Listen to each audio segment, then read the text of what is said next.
Hello all, सगळ्यांचं स्वागत आहे आपल्या ड्रीम MPSC या चॅनलवरती। आणि आज आपण सिम्प्लिफाईड या अंकातील 38 क्रमांकाचा हा अंक आहे। तर यामध्ये ऑगस्ट 11 मे ते 31 जुलै 2025 पर्यंतच्या चालू घडामोडी आहेत। ऑगस्ट 25 मध्ये हा आलेला आहे। तर यामधील पहिलं जे प्रकरण आहे सुरणे सरांचं हे बुक आहे, बालाजी सुरणे सरांचे सुद्धा व्हिडिओज तुम्हाला उपलब्ध आहेत चॅनलवरती त्यांच्या। तर आज आपण यामधील राजकीय घडामोडी पाहूया। फास्टमध्ये रिव्हिजन टाईप किंवा ओव्हरलुक याच्यावरती करूया। सगळ्यांकडे अंक असणे अपेक्षित आहे, तेव्हाच तुम्हाला या व्हिडिओचा फायदा होईल। त्यामुळे अंकसुद्धा घ्यायचा आहे आणि सोबतच तुम्हाला या व्हिडिओच्या माध्यमातून परत रिव्हिजन सुद्धा करायची आहे। तर पहिली न्यूज आहे पहा, नरेंद्र मोदी यांचा विक्रम। पंतप्रधान नरेंद्र मोदी हे 25 जुलै 2025 रोजी माजी पंतप्रधान इंदिरा गांधी यांचा विक्रम मोडून सलग सर्वाधिक काळ पंतप्रधानपद भूषविणारे दुसरे पंतप्रधान ठरलेले आहेत। महत्त्वाची न्यूज आहे। त्यानंतर पहा, पहिले पंतप्रधान होते तर जवाहरलाल नेहरू यांनी 15 ऑगस्ट 1947 ते 27 मे 1964 या सलग 16 वर्ष 286 दिवस यांनी भारताचं पंतप्रधान राहण्याचा विक्रम केलेला आहे। त्यानंतर सर्वाधिक काळ पंतप्रधानपद भूषवणाऱ्या नेत्यांची येथे माहिती दिली आहे। तर जवाहरलाल नेहरू आहेत, त्यानंतर मोदीजी आहेत आणि आता इंदिरा गांधी 3 नंबरला गेलेले आहेत। आणि त्यानंतर आहेत मनमोहन सिंग यांची सुद्धा न्यूज महत्त्वाची, कारण यांचा मृत्यू झालेला आहे। त्यामुळे यांचा सुद्धा कार्यकाळ आपल्याला माहिती पाहिजे, यांना कुठले कुठले पुरस्कार मिळाले वगैरे सगळं तुम्ही पाहून घ्यायचं आहे। सो अशा प्रकारे आता यांचे हे दिवस आहेत पंतप्रधानपद भूषविण्याचे। 6130, 4078, 4077 आणि 3656 दिवस। जरी आकडे आपल्याला नाही आले तरी क्रमांक विचारला जाऊ शकतो किंवा इतर कुठली तरी माहिती त्याच्याबद्दल विचारल्या जाऊ शकते। त्यानंतर मोदीजी बद्दल दुसरं काय काय माहिती दिलेली आहे, तर स्वातंत्र्यानंतर जन्मलेले एकमेव पंतप्रधान आहेत जे सर्वाधिक काळ पंतप्रधान राहिले। त्यासोबत हे काँग्रेसचे नाही तर भाजपचे काय म्हणता येईल सदस्य आहेत, भाजपचे ते काय पक्षामध्ये आहेत। त्यानंतर बिगर हिंदी भाषिक राज्यातून सर्वाधिक काळ पंतप्रधान राहिले।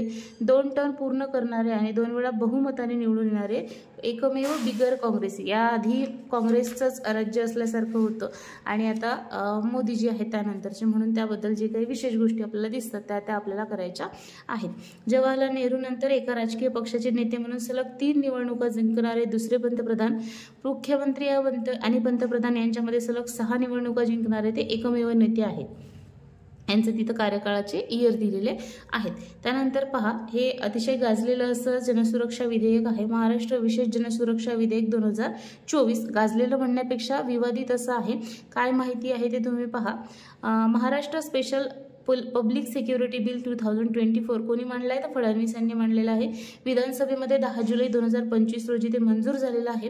उद्देश काय आहे या विधेयकाचा, तर डाव्या अतिरेकी संघटना किंवा तत्सम गटांच्या बेकायदेशीर कारवाया रोखणे हे याचा उद्देश आहे।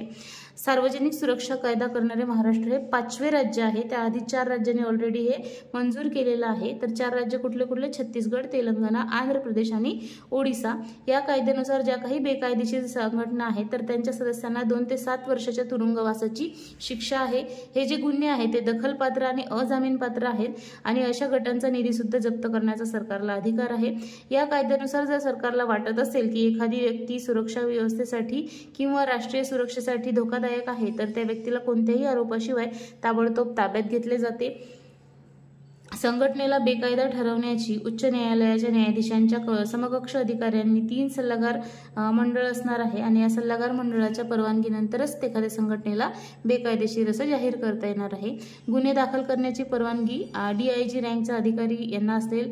गुन्ह्याचा तपास किमान उपनिरीक्षक दर्जाचा अधिकारी असेल आणि गुन्ह्याच्या मध्ये आरोपपत्र दाखल करण्यासाठी अतिरिक्त पोलीस महासंचालक दर्जाच्या अधिकाऱ्याच्या परवानगीनेच ते होईल। डिसेंबर 24 मध्ये विधेयक विधानसभेत सादर करण्यात आले होते। त्यानंतर विधेयक छाननीसाठी चंद्रशेखर बावनकुळे यांच्या अध्यक्षतेखालील संयुक्त प्रवर समितीकडे पाठविण्यात आले आणि या समितीचा अहवाल 9 जुलै 2025 रोजी विधानसभा सभागृहाच्या पटलावर ठेवण्यात आला।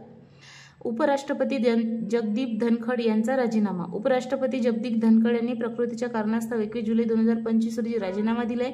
धनखड यांचा 11 ऑगस्ट 2022 रोजी 14वे उपराष्ट्रपती म्हणून निवड झाली। राज्यघटनेच्या कलम 67 अ अंतर्गत राष्ट्रपती द्रौपदी मुर्मू यांच्याकडे त्यांनी राजीनामा दिलेला आहे। उपराष्ट्रपती कुणाकडे आपला राजीनामा देतो तर राष्ट्रपतीकडे। आतापर्यंतचे राजीनामा देणारे कोण कोण उपराष्ट्रपती आहेत तर VV गिरी, R व्यंकटरमण आणि जगदीप धनखड। त्यांचा परिचय दिलेला आहे। 18 मे 1951 रोजी, ठिकाण आहे राजस्थान। शिक्षण झालेला BSc LLB, राजकीय पक्ष आहे भारतीय जनता पक्ष, पूर्वी ते काँग्रेस आणि जनता दलमध्ये होते। 1979 मध्ये त्यांनी वकील म्हणून नोंदणी केली। 1990 मध्ये राजस्थान उच्च न्यायालयामध्ये वरिष्ठ वकील होते। 1989 ते 91 लोकसभा सदस्य होते झुंझुनू मतदारसंघ। त्यानंतर 93 ते 98 विधानसभा सदस्य किशनगड मतदारसंघ। 90-91 केंद्रीय संसदीय कामकाज राज्यमंत्री आणि 19-2022 पश्चिम बंगालचे राज्यपाल। भारताचे उपराष्ट्रपतीबद्दल माहिती आहे पहा, कलम 63 ते 70, राष्ट्रपती नंतरचे दुसरे सर्वोच्च घटनात्मक इथे पद असते। राज्यसभेचे पदसिद्ध सभापती उपराष्ट्रपती असतात, महत्त्वाचं आहे। त्यानंतर निवड संसदेच्या दोन्ही सभागृहांच्या सदस्यांचा समावेश असलेल्या इलेक्टोरल कॉलेजियमद्वारे उपराष्ट्रपतीची निवड होते। कार्यकाळ असतो 5 वर्ष।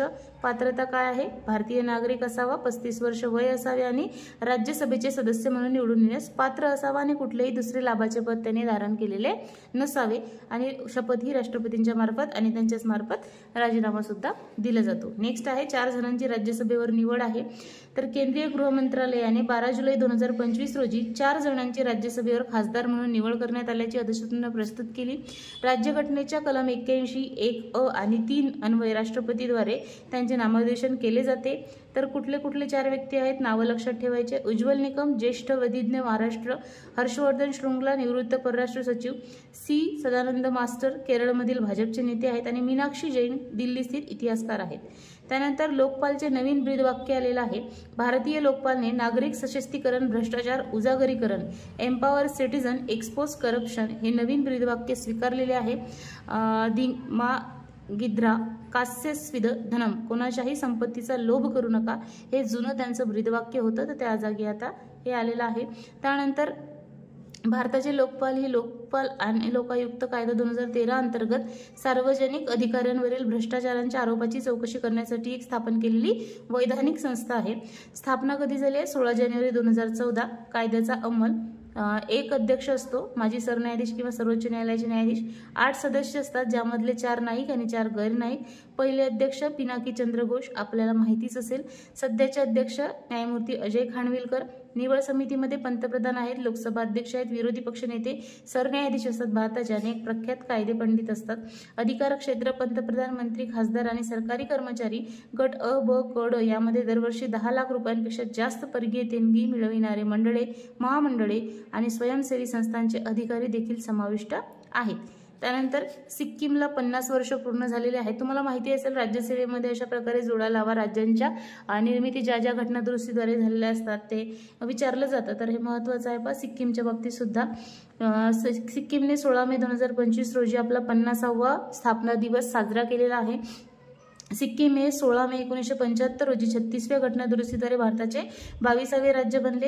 त्याआधी 35व्या घटना दुरुस्तीद्वारे 1974 मध्ये सिक्कीमला कलम 2A अंतर्गत भारतीय संघराज्याच्या सहयोगी राज्याचा दर्जा दिलेला होता। नेक्स्ट आहे पहा कलम 371F सिक्कीमला राज्याला काही विशेष तरतुदी प्रदान करते। त्यानंतर सिक्कीमबद्दल राजधानी आहे गंगाटोक। 1642 ते 1975 या काळात नामग्याल घराण्याचे चोंग्याल राज्य होते। 1861 मध्ये तुमलौंगच्या तहानुसार ब्रिटिश संरक्षित राज्य बनले। हे काही एवढं लक्षात नाही ठेवायचं, थोडक्यात एक जस्ट वाचून घ्या। भारतातील केवळ पश्चिम बंगाल राज्याची सीमा सिक्कीमला लागून आहे आणि 100% सेंद्रिय राज्य आहे। फक्त एक लक्षात घ्या, राजधानी कुठली होती ते सुरुवातीचं कदाचित आपल्याला राज्यसेवेमध्ये जे काही इतिहासाचे प्रश्न येतात त्यामध्ये येऊ शकतं, परंतु सध्या आपल्याला आपण जर का राज्यघटनेच्या दृष्टीने लक्षात ठेवलं किंवा करंटच्या दृष्टीने तर 50 वर्ष पूर्ण झाले ते आणि कुठले त्याच्यामध्ये कलम अंतर्भूत आहेत, कुठली घटना दुरुस्ती आहे ते। नेक्स्ट आहे पहा पॉक्सो न्यायालयाने प्राधान्याने स्थापन करण्याचे निर्देश। पॉक्सो न्यायालय बालकांवरील लैंगिक गुन्ह्यांची प्रकरणे हाताळण्यासाठी सर्वोच्च प्राधान्य तत्वावर स्वतंत्र पॉक्सो न्यायालय स्थापन करण्याचे निर्देश सर्वोच्च न्यायालयाने 15 मे 2025 रोजी केंद्राला दिलेले आहेत। पॉक्सोचा लॉंग फॉर्म लक्षात घ्या, protection of children against sexual offence, लैंगिक गुन्ह्यांपासून बालकांचे संरक्षण। अंमलबजावणी 14 नोव्हेंबर 2012 बालदिनी। संबंधित मंत्रालय महिला व बाल विकास मंत्रालय. उद्देश काय आहे? लैंगिक छळ, लैंगिक शोषण आणि पोर्नोग्राफी पासून मुलांचे ज्यांचं वय 18पेक्षा कमी आहे किंवा 18च्या वर आहे संरक्षण करते. पहिले पॉक्सो न्यायालय गोवा 2013, सुधारणा 2019, गंभीर लैंगिक अत्याचारांसाठी फाशीच्या शिक्षेसह कठोर शिक्षेचा समावेश आहे. अंमलबजावणीवर लक्ष राष्ट्रीय बाल हक्क संरक्षण आयोग. राजभाषा विभागाला 50 वर्षे पूर्ण. केंद्रीय गृह मंत्रालयाच्या राजभाषा विभागाने डिपार्टमेंट ऑफ ऑफिशियल लँग्वेज 26 जून 2025 रोजी सुवर्ण महोत्सवी 50 वर्ष साजरे केले. 26 जून 1975 रोजी या विभागाची स्थापना झाली होती. सुवर्ण महोत्सवी सोहळ्याचा भाग म्हणून 11 जुलै 2025 रोजी हैदराबाद येथे दक्षिण संवाद नावाचा कार्यक्रम आयोजित करण्यात आला होता. राजभाषा संदर्भात महत्त्वाचे मुद्दे तर हिंदी राष्ट्रभाषा नसून राजभाषा आहे. कलम 343(1) हिंदी भारताची राजभाषा आहे. कलम 343(2) इंग्रजी 15 वर्षे सहयोगी राजभाषा म्हणून कायम राहील. राजभाषा अधिनियम 1963 द्वारे मुदतवाढ. कलम 346 राज्य आणि केंद्र यांच्यातील संवादासाठी वापरण्यात जाणारी भाषा इंग्रजी असेल.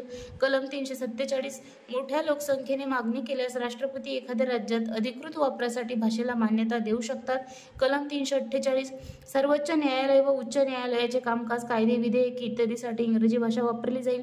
351 संस्कृत आणि इतर भाषातील शब्दसंग्रह आत्मसात करून हिंदीच्या प्रसाराला चालना देणे व समृद्ध करण्याचे निर्देश. तर हे सगळे कलम लक्षात ठेवा, जोड्यासाठी वगैरे विचारलं जाऊ शकतं. नेक्स्ट आहे राष्ट्रीय आणीबाणीला 50 वर्ष पूर्ण. 25 जून 1975 रोजी देशात लागू करण्यात आलेल्या राष्ट्रीय आणीबाणीला 25 जून 2025 रोजी 50 वर्ष पूर्ण झालेले आहेत. 2024 मध्ये भारत सरकारने 25 जून हा दिवस संविधान हत्या दिन म्हणून घोषित केला होता. आता या आणीबाणीबद्दल काय आहे पहा. 25 जून 1975 ते 21 मार्च 1977 ही राष्ट्रीय आणीबाणी जाहीर झाली होती. कलम 352 अंतर्गत. कारण कुठलं दिलं होतं? अंतर्गत अशांतता. घोषणा कोणी केली होती? त्या काळातले राष्ट्रपती फखरुद्दीन अली अहमद आणि शिफारस होती इंदिरा गांधी यांच्या सरकारची. पार्श्वभूमी काय होती? तर अलाहाबाद उच्च न्यायालयाने 12 जून 1975 रोजी निवडणूक गैरव्यवहारामुळे इंदिरा गांधीजींची निवडणूक जी आहे ती अवैध घोषित केली होती. जयप्रकाश नारायण यांच्या नेतृत्वाखाली मोठे आंदोलन झाले होते, जेपी आंदोलन म्हटलं जातं. राजकीय अस्थिरता निर्माण झाली आणि पंतप्रधानांच्या राजीनाम्याची मागणी झाली. प्रमुख कलम कुठले कुठले आहेत मग? 14, 19, 21 आणि 22 अंतर्गत मूलभूत हक्क निलंबित करण्यात आले. वृत्तपत्रांवर सेन्सॉरशिप लादण्यात आली. विरोधी पक्षांचे नेते कार्यकर्त्यांना 1971च्या मिसा अंतर्गत सुरक्षा कायदा अंतर्गत तुरुंगात टाकण्यात आले. संजय गांधी यांच्या नेतृत्वाखाली सक्तीची नसबंदी मोहीम राबविण्यात आली. मिनी कॉन्स्टिट्यूशन म्हणून ओळखली जाणारी 42वी जी घटना दुरुस्ती होती 1976 मध्ये ती करण्यात आली आणि त्यानुसार न्यायपालिकांचे अधिकार कमी करण्यात आले. मूलभूत कर्तव्ये जोडण्यात आली आणि समाजवादी आणि धर्मनिरपेक्ष असे शब्द जोडण्यात आले. आणीबाणीनंतर 1977च्या निवडणुकीत काँग्रेसचा पराभव झाला आणि जनता पक्ष सत्तेत आला. 1978 मध्ये 44वी दुरुस्ती करून आणीबाणी जाहीर करणे कठीण करण्यात आले. अंतर्गत अशांतता हा शब्द 44व्या घटना दुरुस्तीने काढला आणि त्या जागी सशस्त्र बंड हा शब्द तिथे टाकण्यात आला. आता संक्षिप्त घडामोडी आपण थोडक्यात पाहू. पेसाच्या अंमलबजावणीमध्ये मध्य प्रदेश राज्य अव्वल ठरलेलं आहे. तर शॉर्टकटमध्ये आपल्याला पाहायचं आहे अंमल कधी पासून आहे. पेसाचा लॉंग फॉर्म काय आहे? Panchayat extension to the schedule areas act 1996चा. अंमल आहे 24 डिसेंबर 1996. लागू राज्यघटनेच्या 5व्या अनुसूचीतील आदिवासी क्षेत्र 10 राज्य. उद्देश आदिवासी भागातील ग्रामसभांना आदिवासींच्या हितांचे संरक्षण करण्यासाठी सक्षम करणे. कलम लक्षात ठेवा 243(m)(4)(b). अनुसूचित क्षेत्रासाठी विशेष तरतुदी करण्यासाठी परवानगी देते. बिहार ठरले पहिले राज्य. सर्व मतदान केंद्रांवर 1200 पेक्षा कमी मतदार असलेले बिहार हे देशातले पहिले राज्य ठरलेले आहे. लांब लांगा लागू नये त्यासाठी बिहारमध्ये 12,817 नवीन मतदान केंद्रांची भर घालण्यात आली आणि एकूण संख्या 90,712 तिथे मतदार केंद्राची झालेली आहे. महाभियोगाची प्रक्रिया सुरू. बेहिशोबी रक्कम सापडल्यामुळे कारवाईची शिफारस करण्यात आलेले अलाहाबाद उच्च न्यायालयाचे न्यायमूर्ती यशवंत वर्मा यांना हटवण्याची प्रक्रिया 21 जुलै 2025 रोजी सुरू झाली. लोकसभा आणि राज्यसभेतील मिळून 200 खासदारांनी या संदर्भात नोटिसा सादर केलेल्या आहेत. Bihar SVEEP icon. निवडणूक आयोगाने अभिनेत्री नीतू चंद्रा आणि क्रांती प्रकाश झा यांची 16 जुलै 2025 रोजी बिहार स्वीप आयकॉन म्हणून नियुक्ती झाली आहे. SVEEP systematic voters education and electoral participation हा मतदार शिक्षण, मतदार जागरूकता पसरवणे आणि मतदार साक्षरतेला चालना देण्यासाठी भारतीय निवडणूक आयोगाचा प्रमुख कार्यक्रम आहे. यूकेमध्ये मतदारांचं वय 18 वरून 16 वर्ष करण्यात आलेले आहे. त्यानंतर कधी झालेलं आहे? 17 जुलै 2025 रोजी. आधी 1969 मध्ये 21 वरून 18 केलं होतं आणि स्कॉटलंड आणि वेल्समध्ये मतदारांचे वय 16 आणि 17 आहे. मोदींनी नाम्बियाच्या संसदेमध्ये भाषण केलेलं आहे. पंतप्रधान नरेंद्र मोदी यांनी 16 जुलै 2025 रोजी नाम्बियाच्या संसदेमध्ये भाषण केलं. 17 देशांच्या संसदेमध्ये त्यांनी भाषण केलेलं आहे. त्यानंतर पहा, मोकोक्का हा कायदा आहे, सुधारणा कायदा. महाराष्ट्र संघटित गुन्हेगारी नियंत्रण कायदा मोकोक्का सुधारणा करणारे विधेयक 14 जुलै 2025 रोजी विधान परिषदेमध्ये मंजूर झाले. 9 जुलै 2025 रोजी विधानसभेने विधेयक मंजूर केलेले होते. या कायद्यात ड्रग तस्करी आणि अंमली पदार्थांशी संबंधित गुन्हे समाविष्ट करण्यात आले आहेत. यापूर्वी ड्रगच्या व्यापारात सहभागी असलेल्यांवर नार्कोटिक ड्रग अँड सायकोट्रॉपिक सबस्टन्स कायदा 1985 अंतर्गत गुन्हे दाखल केले जात होते. त्या जागी आता मोकोक्का सुधारणा कायदा, मोकोक्का लॉंग फॉर्म पाहून घ्यायचा आहे आपल्याला त्याचा. महिला आरक्षणासाठी अधिवास अनिवार्य. बिहार मंत्रिमंडळाने 8 जुलै 2025 रोजी राज्य सरकारच्या नोकऱ्यांमध्ये 35% आरक्षण मिळण्यासाठी अधिवास अनिवार्य केलेला आहे. यापूर्वी राज्य सरकारने 16 मध्ये आणलेल्या आरक्षणाच्या धोरणाचा लाभ बिहार बाहेरील महिलांनाही होऊ शकत होता. विशेष सखोल फेरतपासणी. भारतीय निवडणूक आयोगाने प्रत्येक मतदाराची पात्रता पडताळण्यासाठी बिहारमध्ये विशेष सखोल फेरतपासणी स्पेशल इंटेन्सिव्ह रिझर्वेशन यशस्वीरित्या सुरू केली. सर्वोच्च न्यायालयाने बिहारमधील SIR सर्वेक्षण सुरू ठेवण्याची परवानगी दिली, परंतु आधार, मतदार ओळखपत्र आणि रेशन कार्ड हे वैध कागदपत्रे म्हणून स्वीकारण्याचा सल्ला दिला. ULB अध्यक्षांची परिषद. शहरी स्थानिक स्वराज्य संस्थांच्या ULB अध्यक्षांची पहिली राष्ट्रीय परिषद 3 व 4 जुलै 2025 रोजी हरियाणातील गुरुग्राम मानसेर येथे पार पडली. लोकसभा अध्यक्ष ओम बिर्ला यांच्या हस्ते उद्घाटन झालेल्या या कार्यक्रमात शहरी प्रशासन, स्थानिक नाविन्य आणि सर्वसमावेशक विकासावर चर्चा करण्यासाठी राज्य आणि केंद्रशासित प्रदेशांचे अध्यक्ष एकत्रित आले. संविधानिक लोकशाही आणि राष्ट्र उभारणी बळकट करण्यासाठी शहरी स्थानिक संस्थांची भूमिका अशी या परिषदेची थीम होती. अंदाज समित्यांची राष्ट्रीय परिषद. भारतीय संसदेतील अंदाज समितीच्या अमृत महोत्सवी वर्षानिमित्त 75 वर्ष पूर्ण झाले, त्यानिमित्त मुंबईमध्ये 23 व 24 जून 2025 रोजी देशभरातील अंदाज समित्यांचे अध्यक्ष आणि सदस्यांच्या राष्ट्रीय परिषदेचे आयोजन करण्यात आले होते. स्थापना कधी झालेली आहे? 10 एप्रिल 1950. शिफारस होती जॉन मथाई समिती 1949. सदस्य 30. सर्व लोकसभेतील सदस्य त्यामध्ये होते. सदस्यांची निवड लोकसभेद्वारे. अध्यक्षांची नेमणूक लोकसभा अध्यक्ष आणि अर्थसंकल्पीय अंदाजांचे परीक्षण ही करते.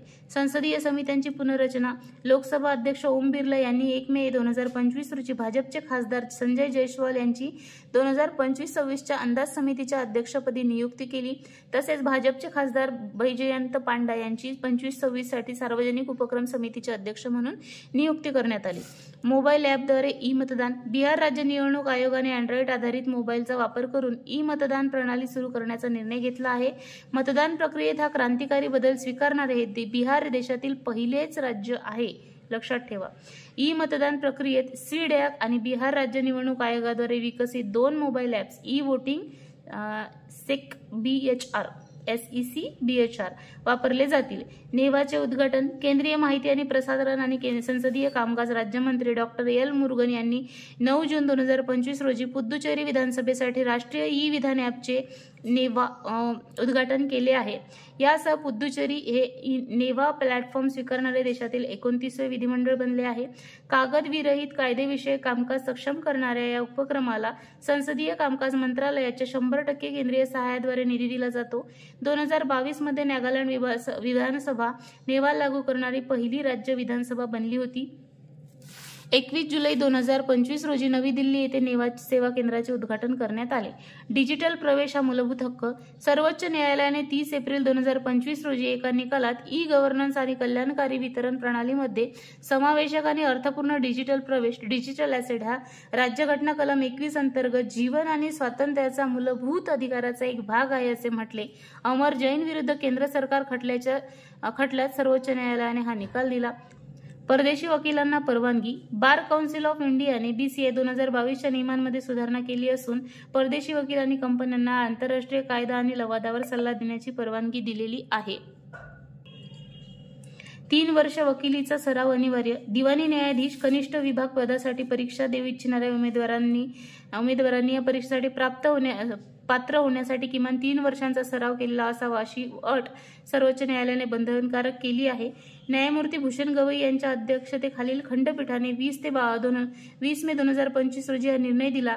तसेच देशातील सर्व उच्च न्यायालये आणि राज्य सरकारना संबंधित सेवा नियमांमध्ये सुधारणा करण्याचे निर्देश देण्यात आले आहेत. ECI-NET ॲप CNET भारतीय निवडणूक आयोगाने 3 जून 2025 रोजी एक नवीन तंत्रज्ञान चलित मतदान अहवाल प्रणालीची घोषणा केली आहे. ही प्रणाली ECI-NET ॲपद्वारे प्रत्येक मतदान केंद्रावर रिअल टाइम अपडेट मिळवण्यास सक्षम असेल. निवडणूक प्रक्रियेवर पारदर्शकता आणण्यासाठी हा उपक्रम आहे किंवा उद्देश आहे. COTPA कोटपा कायदा 31 मे 2025 रोजी साजरा करण्यात आलेल्या जागतिक तंबाखू विरोधी दिनानिमित्त कर्नाटक सरकारने तंबाखू नियंत्रण कायदे करण्यासाठी सिगारेट आणि इतर उत्पादने कायदा 2003 मध्ये सुधारणा केलेल्या आहेत. याच्यामध्ये दंडांची रक्कम वाढवली आहे 200 वरून 1000 रुपयापर्यंत. त्यानंतर पदार्थ खरेदी करण्याचं जे वय 18 होतं ते 20 केलेलं आहे आणि हुक्का बारवर सुद्धा पूर्णपणे बंदी आणलेली आहे. लडाखसाठी 5 नवीन नियम अधिसूचित. केंद्र सरकारने लडाख या केंद्रशासित प्रदेशासाठी 5 नवीन नियम अधिसूचित केलेले आहेत. राष्ट्रपतींना कायदेमंडळ नसलेल्या केंद्रशासित प्रदेशांसाठी नियम तयार करण्याचा अधिकार देणाऱ्या संविधानाच्या कलम 240 अंतर्गत केंद्र सरकारने कार्यकारी नियमांचा एक संच जारी केला आहे. लडाख नागरी सेवा विकेंद्रीकरण आणि भरती सुधारणा नियमन 2025. सरकारी नोकरीत अधिवास आधारित नोकरी करणे आरक्षणाची सुरुवात करण्यात आली. लडाख नागरी सेवा अधिवास प्रमाणपत्र नियम 2025 हे फक्त वाचून घ्या, एवढं डिटेलमध्ये नाही विचारणार आपल्याला. हे कलम मात्र लक्षात घ्या आणि कायसाठी आहे ते. अनुसूचित जमाती आयोगाच्या स्थापनेस मंजुरी. महाराष्ट्र राज्य अनुसूचित जमाती आयोगाची स्थापना करण्यास 3 जून 2025 रोजी झालेल्या मंत्रिमंडळ बैठकीमध्ये मंजुरी देण्यात आली. दरम्यान अनुसूचित जाती आयोग देखील स्वतंत्रपणे कार्यरत राहणार आहे. या दोन्ही आयोगांना वैधानिक दर्जा मिळावा यासाठी मंत्रिमंडळाने तत्वतः मान्यता दिलेली आहे. या आयोगाची रचना राज्य अनुसूचित जाती आयोगाप्रमाणेच 1 अध्यक्ष आणि 4 अशासकीय सदस्य अशी राहील. महाराष्ट्राने 51व्या आदिवासी सल्लागार समितीमध्ये आदिवासींसाठी स्वतंत्र आयोग स्थापन करण्याची शिफारस केली. छगन भुजबळ मंत्रिमंडळामध्ये तर कुठले मंत्री झाले आहेत फक्त लक्षात घ्या. 20 मे 2025 रोजी त्यांना कॅबिनेट मंत्रिपदाची शपथ घेतली आहे. 1991 पासून मंत्री म्हणून शपथ घेण्याची त्यांची ही 9वी वेळ आहे. ओके. सो त्यानंतर नेक्स्ट आहे पहा, पूर्णपणे सौर ऊर्जेवर चालणारी पहिली विधानसभा दिल्ली विधानसभा ठरलेली आहे. 12 मे 2025 रोजी सभापती ब्रिजेश गुप्ता आणि उपराज्यपाल विनय कुमार सक्सेना, नावं लक्षात असतात आपल्यासाठी, 500 किलोवॅटच्या सौर ऊर्जा प्रकल्पाची पायाभरणी केली. Delhi metro rail corporation Okhla Vihar metro स्टेशनवर भारतातील पहिला व्हर्टिकल बाय फेशियल सोलर प्रकल्प बसविला आहे. तर पहिला आहे म्हणून लक्षात ठेवायचं. त्यानंतर नवीन राज्यपाल झालेले आहेत तर त्यांची नावं आपल्याला इथे वाचून घ्यायची आहेत. गोवा पुसापती अशोक गजापती राजू, हरियाणा असीम घोष, लडाख कविंदर गुप्ता. त्यानंतर उच्च न्यायालय आणि त्याचे मुख्य न्यायाधीश, राजस्थान न्यायमूर्ती, आता हे न्याय म्हणणार नाही, KR श्रीराम, मद्रास मनिंद्र मोहन श्रीवास्तव, त्रिपुरा SM रामचंद्र राव, तेलंगणा अपरेश कुमार सिंह, मध्य प्रदेश संजीव सचदेव, झारखंड तरलोक सिंह चौहान, कर्नाटक विभू बाखरू, त्यानंतर गुवाहाटी आशुतोष कुमार, पटना विपुल मनुबाई पंचोली. तर अशा प्रकारे आपण राजकीय घडामोडी पाहिल्या. यानंतरचे पुढचे प्रकरण आपण अशाच प्रकारे कंप्लीट करूया. ही सिरीज जर कंटिन्यू करायची असेल तर नक्की कमेंट करून सांगा. व्हिडिओ पूर्ण पाहिला त्याबद्दल खूप खूप धन्यवाद. चॅनलवरती नवीन असाल तर नक्की सबस्क्राईब करा आणि हो बेल आयकॉन प्रेस करा म्हणजे व्हिडिओचे तुम्हाला नोटिफिकेशन मिळतील. व्हिडिओला मात्र एक लाईक नक्की द्या जेणेकरून आणखी व्हिडिओ बनवायला मला छान वाटेल. So thank you so much for watching. भेटूया पुढच्या व्हिडिओमध्ये.